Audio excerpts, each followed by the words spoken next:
Hello guys, आज की video में आपके लिए लेकर आए हैं charging sound and vibration mode on कैसे करें। तो गाइस, वीडियो स्टार्ट करने से पहले आप वीडियो को लाइक करें, चैनल को सब्सक्राइब करें और बेल आइकन दबाना ना भूलें।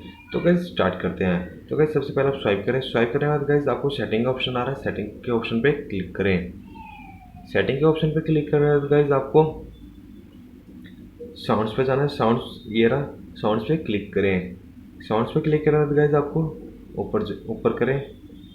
ऊपर करने के बाद गाइस आपको देख सकते हैं charging sounds and vibration mode अभी हमारा ऑफ है। तो गाइस इसे ऑन कैसे करें? तो गाइस इसे ऑन करना बहुत ईजिली है। तो गाइस जो ये आइकन है, आइकन पे टच करें। टच करते के साथ ही आप guys charging sound and vibration mode on हो गया। तो गाइस वीडियो अच्छी लगी तो वीडियो को लाइक करें, चैनल को सब्सक्राइब करें और बेल आइकन दबाना ना भूलें। Thanks for watching video. मिलते हैं नेक्स्ट वीडियो में।